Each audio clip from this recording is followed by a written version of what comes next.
kesempatan saat ini saya akan mengajak kita untuk mempelajari firman Allah yang tertulis di dalam kitab Yesaya pasal yang ke-57 dari ayat 14 sampai ayat 21. Kalau kita baca perikopnya itu tentang kata-kata penghiburan, tapi kalau saudara-saudari baca perikop pada pasal 56 paling atas, misalnya ditulis bahwa pasal 56 sampai 66 itu merupakan penggenapan keselamatan dan syarat-syaratnya. Setelah kita ketahui bahwa bangsa Israel pada saat itu telah dibuang ke Babel, ya. Pasal 56 sampai ayat 66 ini ada yang mengatakan bahwa ini merupakan pemulihan terhadap bangsa Israel ketika nanti mereka pulang dari Babel, di mana Yerusalem dan Israel akan dipulihkan oleh Tuhan, ya. Tetapi ya, untuk mendapatkan pemulihan dari Tuhan itu kita baca ada syarat-syaratnya. Tadi seperti yang sudah kita baca, ada syarat-syaratnya, bahwa pasal 57 dari 14 sampai 21 ini mengisahkan tentang belas kasihan Tuhan kepada bangsa Israel, ya. Di mana belas kasih Tuhan itu terjadi karena ada syarat-syarat juga yang harus dipenuhi oleh bangsa Israel. Nanti kita akan baca syarat-syarat apa yang Tuhan berikan kepada bangsa Israel ketika nanti mereka dipulihkan oleh Tuhan, ya, baik ke Israel maupun Yerusalem, ya. Saya akan bacakan ayat yang ke-14 dari Yesaya 57. Ada yang berkata, "Bukalah, bukalah, persiapkanlah jalan, angkatlah batu sandungan dari jalan umatku." Ayat 14 di sini mengatakan bahwa bukalah, persiapkanlah jalan, dan angkatlah batu sandungan dari jalan umatku, ya. Karena pada saat ketika firman ini dinubuatkan oleh Yesaya, ya, bahwa Tuhan akan mengadakan pemulihan, perombakan kembali kepada bangsa Israel ketika nanti mereka pulang dari Babel, ya. Di sini dikatakan bahwa batu sandungan itu harus diangkat, harus dibuang. Kita tahu bahwa karena kesalahan bangsa Israel, ya, mereka dibuang ke Babel, ya.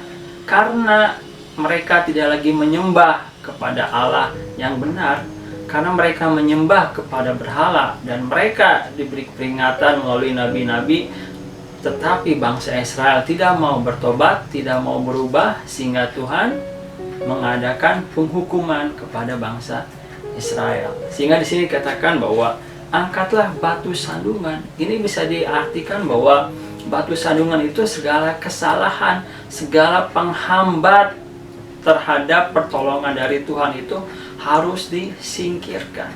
Apa yang menghambat? Yaitu kesalahan dari bangsa Israel. Ketika mereka tidak lagi menyembah Allah yang benar, ketika mereka meninggalkan sabat Tuhan yang sudah Tuhan tetapkan kepada mereka semenjak mereka keluar dari Mesir, mereka langgar, sehingga mereka menerima murka dari Tuhan.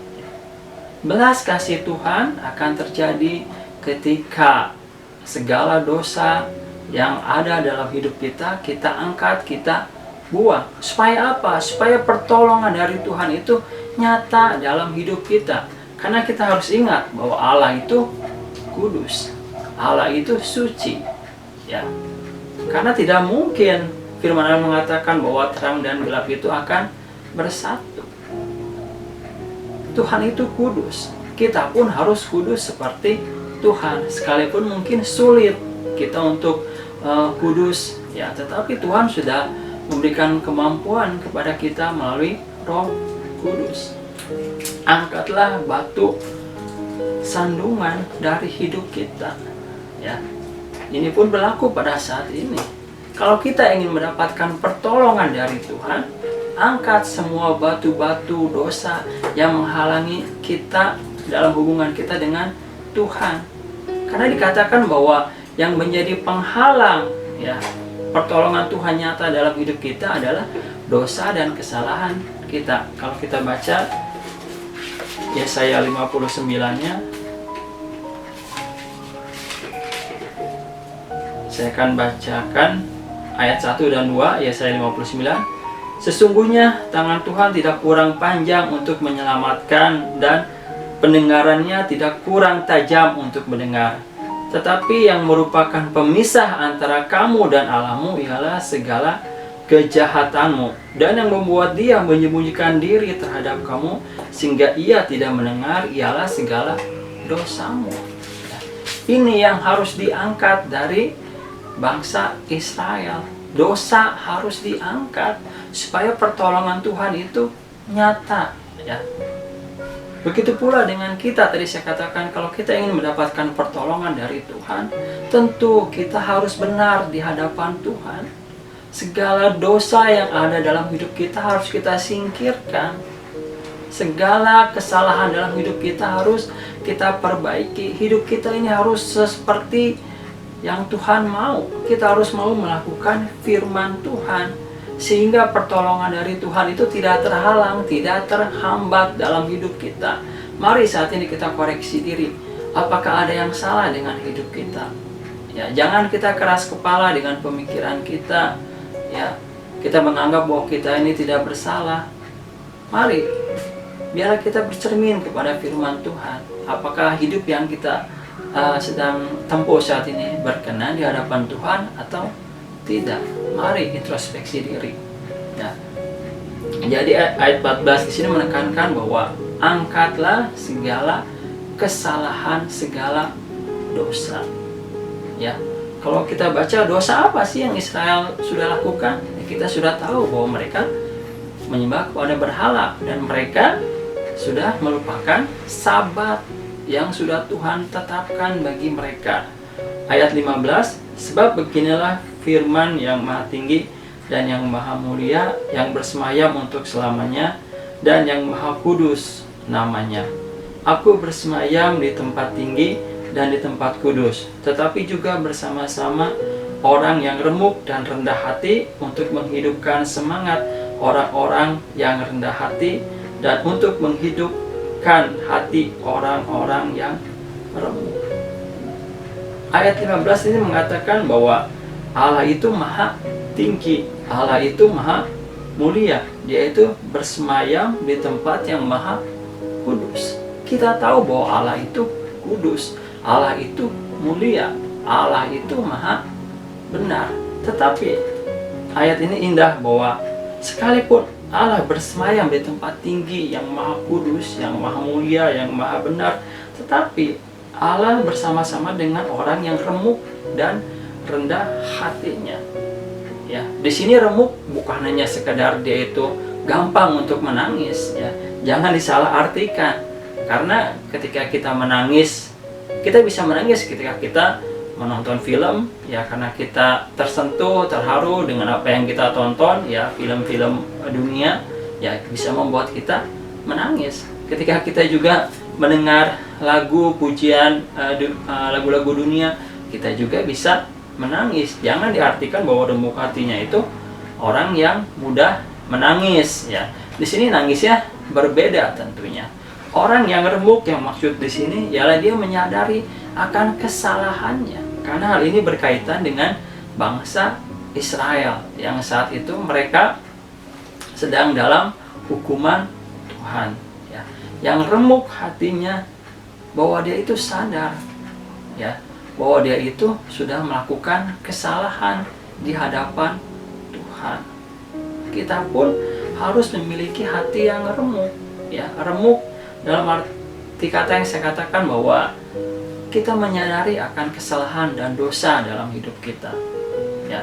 Sehingga di sini katakan bahwa bersama-sama orang yang remuk dan rendah hati. Kalau kita menyadari kesalahan kita, ya, ketika kita mau membuka hati pikiran kita dan menyadari akan kesalahan kita, tandanya di situ kita sedang dalam keadaan rendah hati. Karena kalau orang yang tinggi hati, dia pasti tidak akan mau mengakui kesalahannya. Orang yang tinggi hati, dia tidak akan mau introspeksi apa yang salah dalam dirinya. Orang yang tinggi hati, pasti dia merasa bahwa dirinya itu benar. Firman Allah mengatakan bahwa Allah bersama dengan orang yang remuk dan rendah hati. Saya katakan bahwa orang yang rendah hati di sini ialah orang yang mau percaya kepada Tuhan. Karena orang yang tinggi hati, saya yakin, sekalipun mulut yang berkata dia percaya Tuhan, tapi kalau dia di mata Tuhan dia tinggi hati, ya dia pasti tidak melakukan firman Tuhan itu dengan benar. Ya karena ada ketinggi hatian. Karena firman Allah mengatakan bahwa barang siapa meninggikan diri, dia akan direndahkan. Tetapi yang merendahkan diri, dia akan ditinggikan. Orang yang rendah hati pasti akan mengakui segala kesalahannya. Orang yang rendah hati pasti dia akan bergantung kepada Tuhan dalam hidupnya. Orang yang rendah hati ya tidak hidupnya tidak hanya mengandalkan pada kekuatan, kemampuan, kebisaan, kepintarannya atau perasaannya saja. Tentu orang yang rendah hati yang dimaksud di sini adalah orang yang tunduk kepada kebenaran firman Tuhan. Kalau kita lihat di pasal 56 ayat 1, saya bacakan saja. Beginilah firman Tuhan, taatilah hukum dan tegakkanlah keadilan, sebab sebentar lagi akan datang keselamatan yang daripadaku dan keadilanku akan dinyatakan. Di sini dikatakan bahwa Tuhan akan memberikan keselamatan. Lalu di sini dikatakan bahwa bangsa Israel harus mentaati hukum dan menegakkan keadilan, karena Tuhan sebentar lagi akan datang dengan keselamatannya. Jadi pertolongan Tuhan itu akan segera datang kalau hidup kita ini benar di hadapan Tuhan. Ya, kalau hidup kita ini sesuai dengan kebenaran firman Tuhan, maka pertolongan Tuhan itu akan segera datang. Ya mungkin menjadi permasalahan di sini, kapan segeranya pertolongan Tuhan itu datang dalam hidup kita?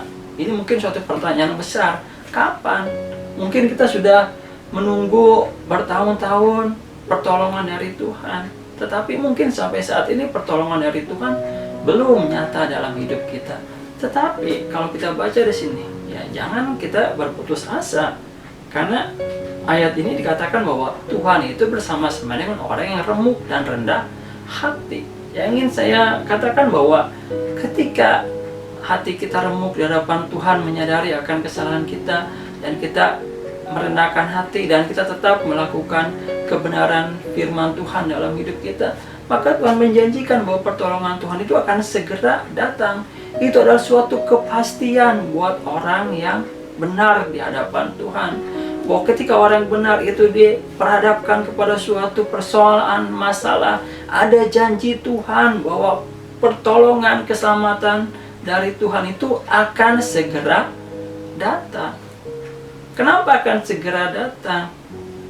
Karena kita masih percaya kepada Tuhan, dan karena hidup kita ini berkenan di hadapan Tuhan.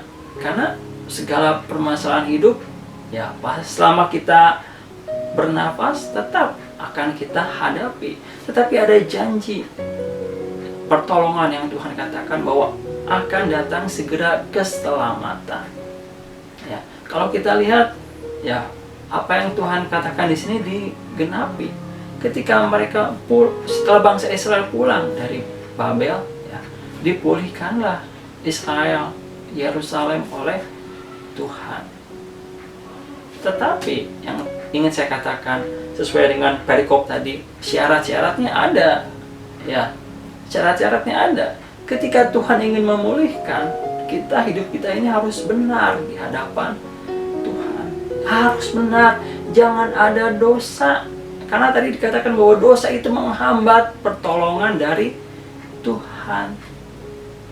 Mari dalam hidup kita selalu mau introspeksi diri di hadapan Tuhan. Ya, syukur-syukur bahwa apa yang kita lakukan dalam hidup ini semuanya sesuai dengan kebenaran firman Tuhan. Ya, sekalipun kita benar, bukan berarti kita akan lepas dari masalah. Tapi orang yang benar di hadapan Tuhan, Tuhan akan memberikan kekuatan sampai pertolongan Tuhan itu nyata. Itu adalah janji Tuhan. Lalu di sini katakan bahwa masih ayat yang 15, akan menghidupkan semangat orang yang rendah hati dan menghidupkan hati orang-orang yang remuk. Ya, di mana ketika orang benar itu berharap, percaya, memohon, berdoa kepada Tuhan, ya di sini katakan bahwa semangatnya akan tetap hidup. Ya, sekalipun pada saat itu bangsa Israel dibuang ke Babel, ya kita tahu bahwa orang-orang yang dibuang ke Babel banyak yang masih percaya kepada Tuhan yang benar, yang masih menyembah kepada Tuhan yang benar, tapi mereka diluaskan untuk dibuang ke Babel. Tapi Tuhan memberikan janji, memberikan pengharapan.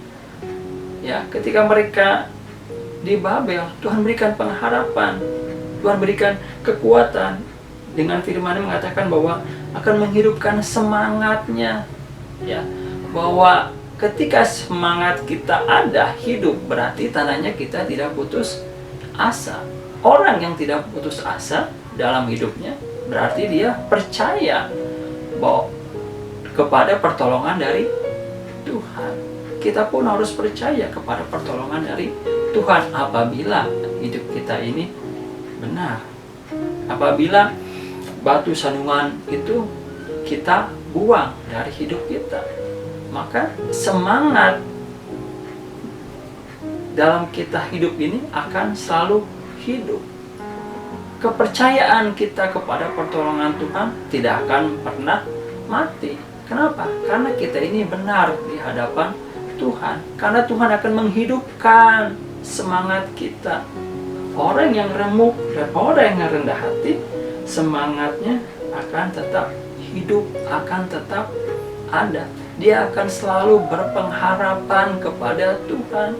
Mungkin tidak hari ini kita ditolong Tuhan, tapi mungkin besok juga kita belum ditolong oleh Tuhan. Mungkin minggu depan, atau bulan depan, atau tahun depan, Tuhan akan memberikan semangat bagi kita untuk menantikan pertolongan dari Tuhan. Kalau hidup kita ini benar. Tadi ayat 56 sudah kita baca bahwa apabila kita menaati hukum Tuhan, tentu hukum di sini adalah hukum Tuhan dan keadilan. Keadilan siapa? Keadilan Tuhan, bukan keadilan manusia. Karena keadilan manusia itu terkadang ya bisa dikatakan tidak adil, tapi Tuhan itu maha adil. Ya.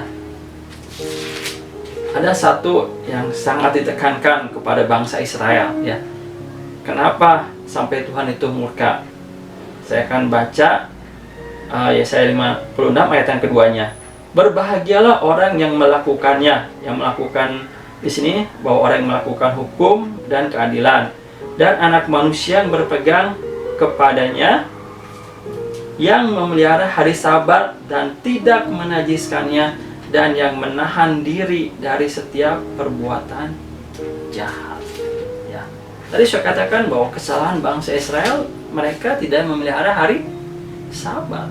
Disinggung tadi di ayat yang kedua pasal 56, kalau engkau memelihara hari Sabat dan tidak menajiskannya dan menahan diri dari setiap perbuatan jahat, maka keselamatan dari Tuhan akan datang.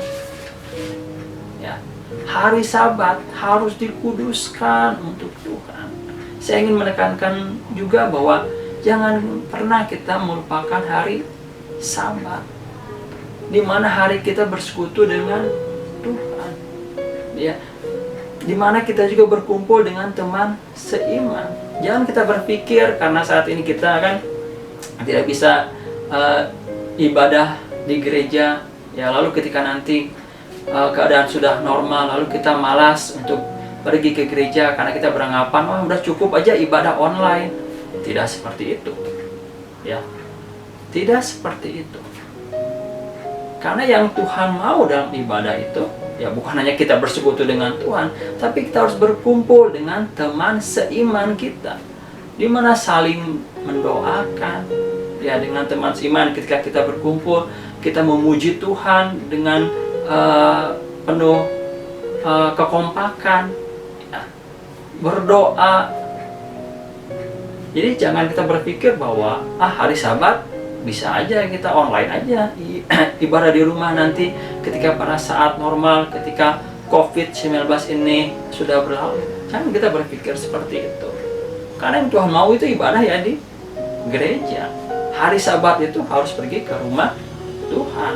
Mungkin kita berkata, kan bait Allah sudah berubah jadi tubuh kita.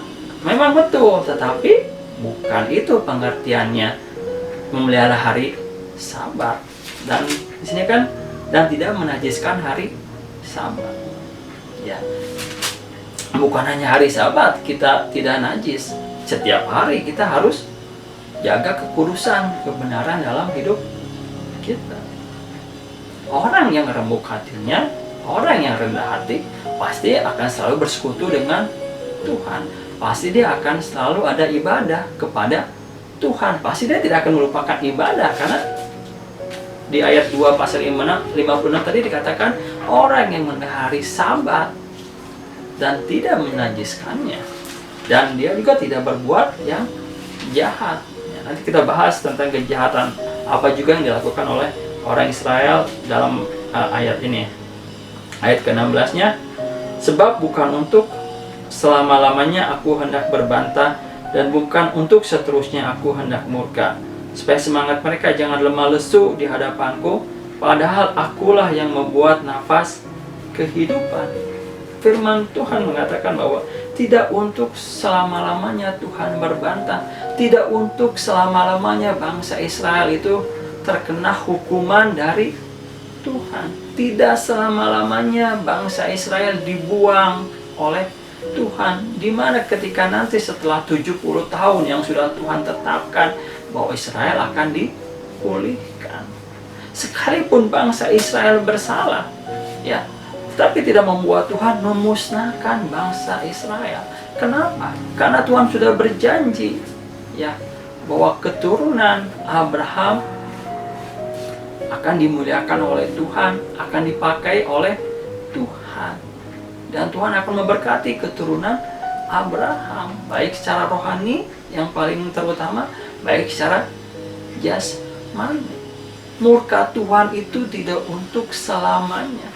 Apalagi ketika ada orang yang remuk hatinya, yang rendah hatinya, yang meminta ampun kepada Tuhan atas kesalahannya, atas dosa-dosanya, yang sadar bahwa dia itu sudah meninggalkan Tuhan yang benar dengan menyembah berhala, dengan dia melupakan hari Sabat Tuhan, dengan dia menajiskan hidupnya, dengan dia berbuat jahat, menentang firman Tuhan. Tuhan akan melihat dan akan bersama kepada orang yang remuk hatinya dan rendah hati. Tidak untuk selamanya Tuhan akan berbantah, tidak selamanya. Kalau kita lihat contoh-contoh dalam Alkitab, ya, Daud yang paling gampang, ketika dia berbuat salah di hadapan Tuhan, tidak selamanya Tuhan menghukum Daud. Ya, ketika murka Tuhan sudah reda, salah satu contoh ketika Daud menghitung rakyatnya atau menghitung tentaranya, karena dia ingin mengetahui seberapa besar, seberapa kuat, ya, yang kekuatan yang dimiliki oleh Israel. Ya, tentu ini berkaitan dengan perang, ya. Di sana dikatakan bahwa Daud melakukan sensus, dan hal itu bertentangan dengan kehendak Tuhan, sehingga Tuhan marah, sehingga Tuhan menurunkan murka kepada Daud. Tapi ketika Daud, ya, mendirikan mezbah meminta ampun, murka Tuhan berhenti. Ya, murka Tuhan berhenti. Dan saya percaya Tuhan perjanjian lama, Tuhan perjanjian baru, dengan Tuhan saat ini, ya, tetap sama. Tuhan tidak pernah berubah. Ketika hati kita remuk, sadar akan kesalahan kita. Maka tidak untuk selamanya Tuhan akan menghukum kita kalau kita ini bersalah di hadapan Tuhan. Tapi kalau kita sudah bersalah dan kita tidak mau berubah, tidak mau bertobat, ya tentu hukuman Tuhan terus akan terjadi. Murka Tuhan tetap akan menjadi bagian dalam hidup kita. Tapi apabila kita sadar dan merubah hidup, berbalik setia kepada Tuhan, maka murka Tuhan itu akan berhenti sesuai dengan waktunya Tuhan. Buang batu sandungan dalam hidup kita, buang dosa dalam hidup kita, agar pertolongan Tuhan nyata. Tidak untuk selamanya. Tuhan sudah memberi contoh ini. Lihat bangsa Israel ketika mereka salah, ya Tuhan memberikan hukuman, tapi hukuman itu tidak untuk selamanya. Karena saya percaya bahwa pada bangsa Israel masih banyak orang yang menyembah Allah yang benar. Tetapi karena secara umum, secara mayoritas mereka menyembah berhala, sehingga membuat orang yang benar pun ya nyawanya tercabut. Orang yang benar pun mengalami kesulitan dan penderitaan karena kesalahan satu bangsa. Tetapi Tuhan mendengar doa-doa orang yang masih percaya kepadanya, sehingga Tuhan berjanji bahwa akan memulihkan dan akan mendatangkan keselamatan kembali kepada Israel. Jadi tidak untuk selamanya Tuhan itu murka. Karena kenapa? Ayat 16 yang terakhir, akulah yang membuat nafas kehidupan. Karena Tuhan yang membuat nafas kehidupan itu. Bahwa Tuhan itu mengasihi setiap orang yang mengasihi Tuhan. Remuk dan rendah hati. Karena manusia itu ciptaan Tuhan. Semua manusia ini ciptaan Tuhan. Dan Tuhan mengasihi tentu ciptaannya. Dan tentu mengasihinya orang yang percaya, yang menyembah Tuhan yang benar.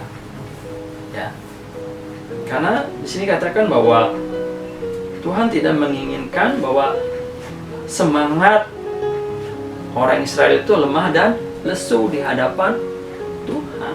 Tuhan tidak mau melihat orang yang benar ya semangatnya menjadi lemah dan lesu. Tuhan tidak mau, sehingga Tuhan nanti memulihkan bangsa Israel. Ayat selanjutnya, aku murka karena kesalahan kelobaannya. Aku menghajar dia, menyembunyikan wajahku dan murka, tetapi dengan murtad ia menempuh jalan yang dipilih hatinya. Di sini bahwa Allah murka itu karena ini salah satunya, bahwa bangsa Israel itu menjadi loba. Ya, kalau kita baca loba itu artinya tamak, artinya serakah. Ya, serakah. Bangsa Israel menjadi serakah. Kalau kita renungkan, orang yang serakah pasti dia hanya mementingkan dirinya sendiri. Orang yang serakah pasti dia tidak akan menghiraukan orang lain. Di sini juga bisa kita katakan bahwa serakah secara jasmani, ya mungkin mereka meraup keuntungan sebesar-besarnya, atau ada istilah yang mengatakan senang di atas penderitaan orang lain. Ya, orang Israel senang di atas penderitaan orang lain. Mereka menjadi serakah, menjadi tamak. Ya mungkin mereka hidupnya hanya untuk mencari materi. Ya, mereka ingin sukses, ingin berhasil, ingin makmur, tapi dengan serakah. Dia tidak lagi memperhatikan hak orang lain. Yang penting dirinya maju, yang penting dirinya makmur, yang penting usahanya maju, usahanya berkembang.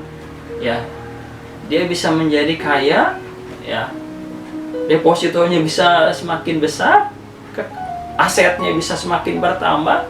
Dia nggak peduli pada orang lain, mau orang lain susah, mau tidak. Dia tidak peduli. Ya, ini loba. Lalu secara rohani juga, tadi saya katakan bahwa bangsa Israel sudah merupakan sahabat Tuhan. Mungkin dia itu sudah tidak mau lagi beribadah. Mungkin setiap hari mereka kerja, cari uang, sibuk, ya, melupakan Tuhan. Sehingga dikatakan serakah terhadap waktu. Tidak ada lagi waktu untuk dia bersekutu dengan Tuhan. Ya, hari Sabat dilanggar. Dan hal itu membuat Tuhan murka. Tadi dikatakan bahwa sehingga membuat Tuhan menghajar dan menyembunyikan wajahnya. Tuhan biarkan bangsa Israel mati oleh pedang, mati oleh penyakit sampar, mati terkena kelaparan. Ya, Tuhan luaskan. Kenapa? Karena bangsa Israel sudah menjadi serakah harta, serakah waktu, tidak peduli kepada Tuhan yang benar, tidak peduli kepada orang-orang, hak orang lain. Yang penting dirinya sendiri. Dan ini tentu tidak berkenan di hadapan Tuhan. Tidak berkenan di hadapan Tuhan. Karena ketika kita melihat orang lain menderita, tentu yang Tuhan mau kita menolong. Ya, jangan sampai kita melihat saudara seiman kita menderita, ya kita menutup mata. Kenapa? Karena kita loba, karena kita serakah, karena kita tamak, nggak peduli dengan orang lain. Yang penting saya tidak sakit, saya tidak menderita, saya senang, saya tidak susah. Orang lain mau susah, mau kelaparan, saya nggak peduli. Itu bukan orang benar di hadapan Tuhan. Sehingga Tuhan marah kepada bangsa Israel.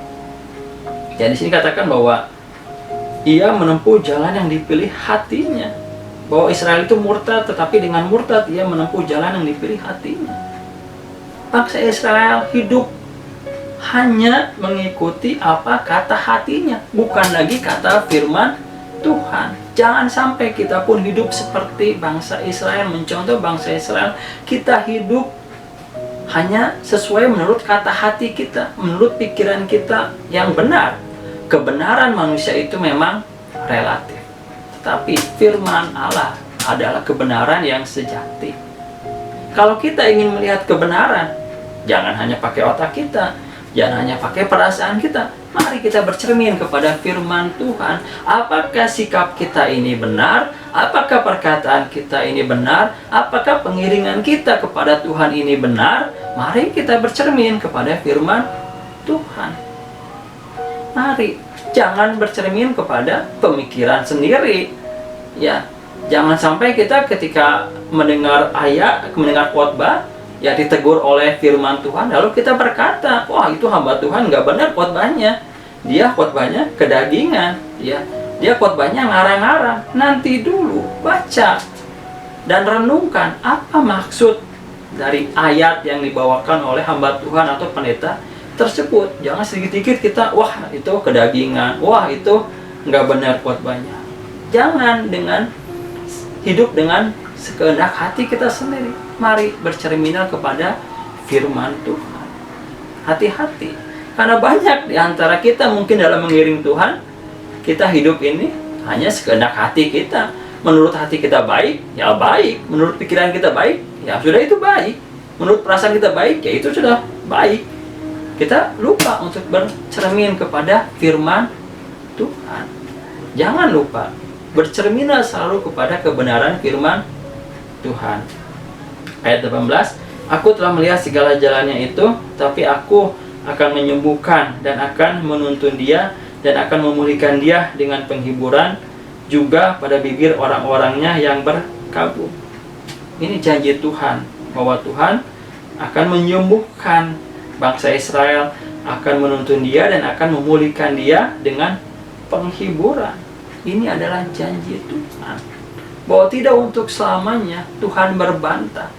Ketika bangsa Israel sadar ya akan kesalahannya, maka Tuhan menjanjikan bahwa mereka nanti akan dipulihkan ketika kembali dari Babel. Tuhan akan memulihkan.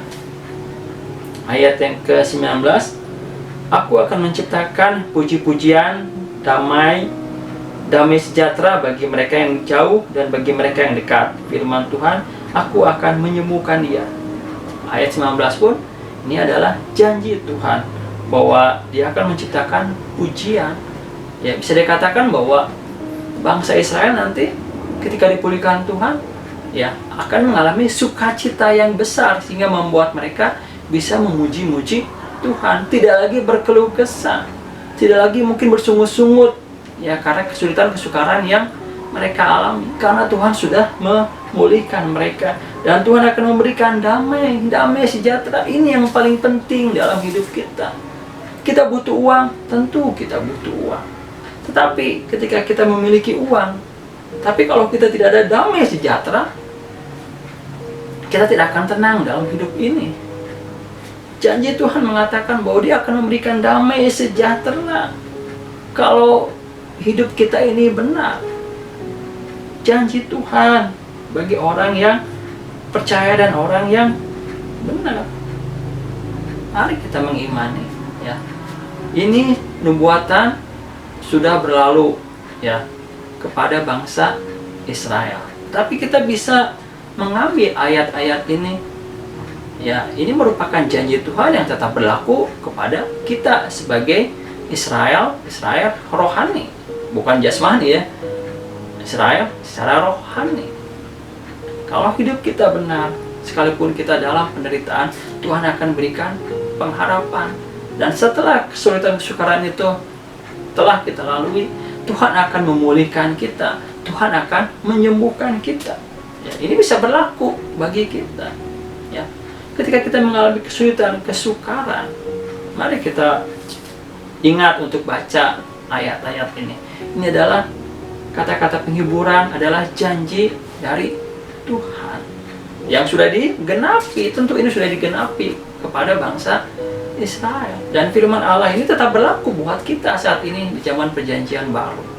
Kalau kita benar di hadapan Tuhan. Ingat, damai sejahtera itu perlu, penting dalam hidup kita.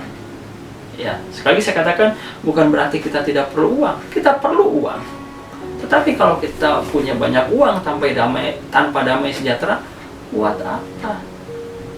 Karena yang kita cari dalam hidup ini tentu kebahagiaan. Ya, bagaimana kita bisa bahagia kalau tidak ada damai sejahtera? Bagaimana? Lalu ya selanjutnya, tetapi orang-orang fasik adalah seperti laut yang berombak-ombak, sebab tidak dapat tetap tenang, dan arusnya menimbulkan sampah dan lumpur. Ayat 21-nya, tiada damai bagi orang-orang fasik itu, firman Allahku.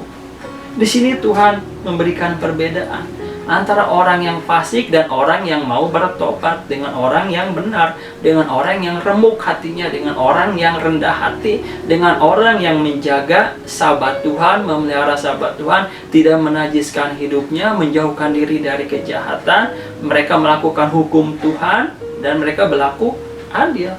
Maka Tuhan akan memberikan damai sejahtera. Tapi orang fasik, bisa dikatakan orang fasik ini orang yang hidupnya tidak berkenan di hadapan Tuhan.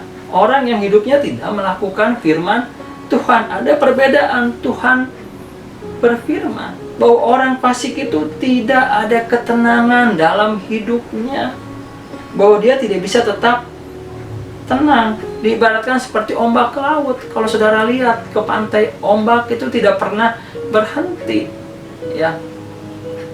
Ombak itu selalu datang, dan ketika ombak itu datang, ya, dia pasti akan membawa kotoran, baik itu sampah yang ada di lautan, ya, terlebih lagi pasir yang terbawa oleh ombak laut itu. Orang fasik, orang yang tidak mau bertobat, ya, orang yang tetap dalam kesalahannya, tentu hidupnya akan kotor di hadapan Tuhan. Dan dia tidak ada ketenangan, dia akan terombang-ambing, ya.